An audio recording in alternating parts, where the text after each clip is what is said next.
जेमतेम तिसरी शिकलेल्या माणसाने काढलंय शिवाजी महाराजांचं राजमान्य चित्र आणि त्याचे त्यांनी पैसे सुद्धा घेतले नाहीयेत। गोष्ट खूप भारी आहे, व्हिडिओ पूर्ण बघा।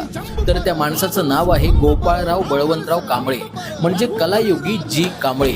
कांबळे यांचा जन्म कोल्हापूरमध्ये झाला। अभ्यासापेक्षा चित्रकलेत जास्त रस होता, म्हणून शिक्षण तिसरी पर्यंतच घेतलं आणि ते शिक्षणात थांबले। पुढे त्यांनी दो आखे 12 हात, सावतामाळी, झनक झनक पायल बाजे, दहेज, मुगले आझम यांसारख्या अजरामर चित्रपटांसाठी पोस्टर्स तयार केली। मुगले आझमचं पोस्टर पाहून तर राणी एलिझाबेथ हिने स्वतःची स्वागत मिरवणूक थांबवली होती। पण भारताला जी कांबळे यांची खरी ओळख झाली शिवाजी महाराजांच्या चित्रामुळे। कांबळे यांनी सतत 5 वर्ष अभ्यास करून, ऐतिहासिक चिंतन करून 1974 साली छत्रपती शिवाजी महाराजांचं अस्सल तैलचित्र तयार केलं आणि या चित्राला शासनाने शिवरायांचं अधिकृत चित्र म्हणून मान्यता दिली। यानंतर शासनाने त्यांच्या या चित्रासाठी रॉयल्टी देऊ केली, पण त्यावर कांबळे म्हणाले की देवाचं चित्र काढण्यासाठी पैसे घ्यायचे नसतात। तर यावरून जी कांबळे यांची शिवभक्ती आपल्याला दिसते। कांबळे यांनी त्यांची कला विकली नाही, तर महाराजांच्या चरणी अर्पण केली।